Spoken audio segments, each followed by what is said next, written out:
Tani from Q24's Alpha Jury. Today we are showing support for our sisters with endometriosis, okay?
My name is Mbuya, did front office by profession in Utalii College. I currently act in theaters. Let's say probably I'm a receptionist by profession, an actor by passion. Oh, nice. For your journey with endo, what were the challenges once you were diagnosed that you initially faced? So like I'll start way back kidogo, when I was like 13 years old. That was my first time that was the first time I was having my periods. Yeah. So that time when I first they had diagnosed me with kidney stones. So when I was having my first period, I knew like ni kidneys. Hii ndio inaleta hii shida yote sasa. I was in pain, but back in my mind I'm just like, it's just definitely my kidney problem. So I like didn't take it serious, and then during that time we already started learning about period pains and everything. So I knew cramps, it's normal. So like when I was in Form 2, they told me about my periods were like, I used to bleed like in every 5 days. So I went to hospital.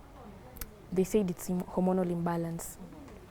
So after that, like there was a medication they gave me. I don't even remember the name because I was in Form 2, and then my periods came back normal. Immediately after high school, it started again. 2021, the pain was so intense. I used to bleed clots. So they told me like I have a growth in my cervix. At that time, they did not diagnose me with endometriosis. There were medicines I took. Hata nilijaribu kienyeji, of course. Like I took lots of medicine, but it wasn't working. 2022, I bled from January to June. That's when we knew like, yeah, there's actually a problem here. So I told my mom, and she was like, it's not even normal. And you're even bleeding clots. This is not even normal. So February is when they discovered that I have, February 2022, still bleeding in between periods, is when they discovered that I have endometriosis. Yeah. How did it make you feel having such a late diagnosis? I mean, from 13 to 2020. Yeah. I was like, it was so painful, of course, because I remember I used to hear about endometriosis because I heard of Jambi Koikai. Yeah. I had people who had endometriosis.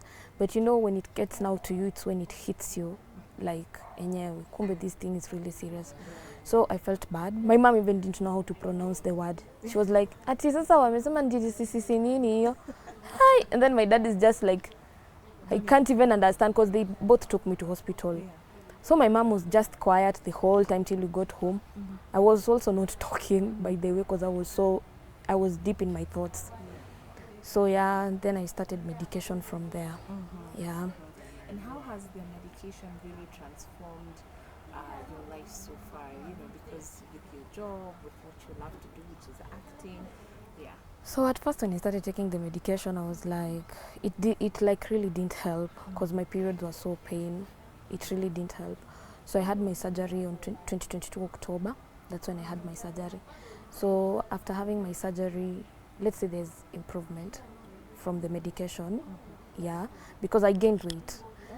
Yes, I gained from 39 to 56 right now. Because that time I was 39, 40 there. I used to go to hospital and the doctor is like, hey, wewe uko underweight. Mtu rika yako hafai kukua na hii weight ubebeba sahi. I was skinny, Oh. you know, and then saizo unajua watu walikuwa zile za hata kametoa mimba. Ndio maana amekauka, you know. And back in your mind, you just know it's endometriosis. Then there's this girl who also abused me, like, isn't mapitu mingi anakunywa. You know how people are. So I was like, okay. So the shame and the stigma associated with endo is real. It's real. People actually talk like that. Very bad. Very bad. Kwanza, like, was it on Thursday? I was in town.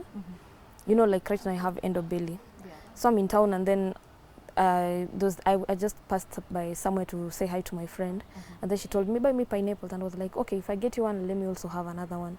So when I was taking them, the lady who we bought from the pineapple, she's like, mami sasa, and then I'm like, poa. And then nikuulize swali, I thought it's just maybe, I wasn't even thinking what the question could be. Then she goes like, you're a baby mama to be. Then my friend looks at me, and then she's like, nani anaulizanga mtu hivyo? Like I went home, like my mind was like, mama ameniuliza nini? I even told my sister, like nimepatana na mama mwingine hapo, mimi sijui hata ni nini anamaanisha. And unfortunately, this is almost every other day. Imagine. I know my sister was like, si hata heri angekuambia you are expecting. Like it's quite better, like you're a baby mama to be. Tafanya nini? What will I do? Like, you know, every day you get different people, nobody understands. Like, it's not even the first time people tell me I'm pregnant, because before, you know, I had flat tummy. But after being diagnosed with endometriosis and everything,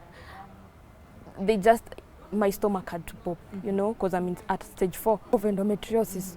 Sorry. So, like, you know, it's so hard. So these comments are so, like, they're tiring. A lot. Like, you're trying to engage, but you're just like, nitaweza. And then it gave me insecurity, because sasa unaona the person who was asking my sister is a youth in church. So I felt like mi siwezi enda church. Nikivaa dress, of course, ina pop. Nikisema nabaki kwa nyumba nimevaa hoodie, hapa itaonyesha tu. So like people definitely know she's pregnant. So my mom came, talked to me. She's like, utajifungia kwa nyumba mpaka lini? The other people who are carrying big bellies than yours. Yeah. Like, and they're just normal, they walk with it. Like, what's big about it? Yeah. And you know, for me, I remember after my surgery, it was so tough, because I even had to go for therapies. So it was very difficult on my side. But after my first session, when the therapist told me the quickest way to recover is self-acceptance, that's when it hit me like, kumbe, hiki tu ni kujikubali. And the moment I accepted myself, body kakuja. So nowadays, mtu anaangalia na umeona, uliza, uko na ball. I'm like, hey, guys, relax. Just relax. Yeah, you know, but yeah.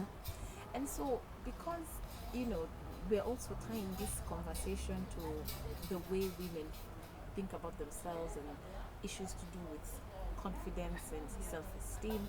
I mean, what do you want to tell those other younger sisters who are struggling with that? Because first of all, even just talking about it, from what I've gathered from everyone, I mean, people were quite reserved about talking about their condition, the comments now, like in a case like yours, and just generally the stigma that's associated with endometriosis. So, like, first of all, what I can tell to the younger people who like might have the similar problem or they don't know yet, like, don't be afraid to go to be diagnosed.